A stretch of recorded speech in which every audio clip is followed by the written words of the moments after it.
नमस्कार दोस्तों, आपका एक बार फिर से स्वागत है व्रत की महिमा में। आज हम सुनेंगे कामदा एकादशी की पवित्र कथा, जिसे स्वयं भगवान श्री कृष्ण ने धर्मराज युधिष्ठिर को सुनाया था। कहते हैं, इस व्रत की महिमा अपार है। इसका पालन करने से मनुष्य अपने सभी पापों से मुक्त होकर परमधाम को प्राप्त करता है।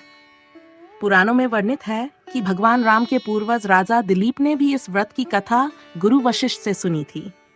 बहुत समय पहले की बात है। भोग विलास में लीन पुंडरीक नाम का एक राजा भोंगीपुर नामक नगर में शासन करता था। उसे अपनी प्रजा की कोई चिंता न थी। उसी नगर में ललित और ललिता नाम के एक पति पत्नी रहते थे। दोनों एक दूसरे से असीम प्रेम करते थे।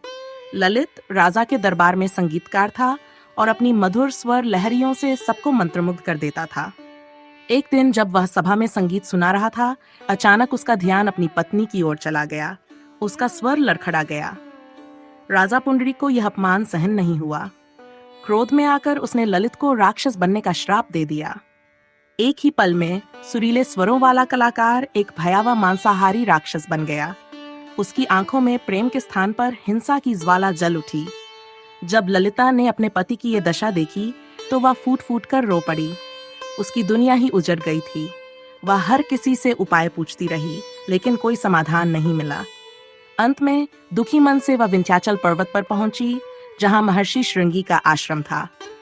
कांपते हुए स्वर में उसने ईशी को अपनी पीड़ा सुनाई। महर्षि श्रृंगी ने उसे सांत्वना दी और कहा, पुत्री, तुम्हारा प्रेम निस्वार्थ और पवित्र है।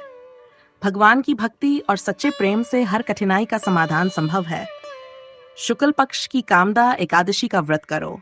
इसकी शक्ति से तुम्हारे पति को श्राप से मुक्ति मिल जाएगी। ललिता को जैसे अंधेरे में प्रकाश की किरण दिख गई। उसने पूरी श्रद्धा से कामदा एकादशी का व्रत रखा। विधि विधान से भगवान विष्णु की पूजा की।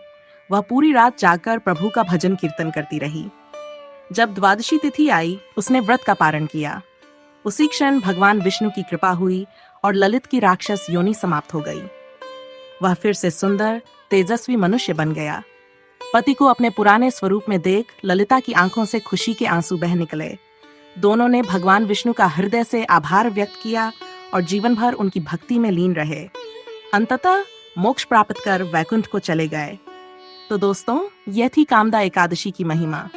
ये व्रत न केवल हमारे पापों का नाश करता है, बल्कि प्रेम, भक्ति और समर्पण की शक्ति को भी सिद्ध करता है। अगर मन में सच्ची श्रद्धा हो तो भगवान हर बाधा को दूर कर देते हैं। जय श्री हरि।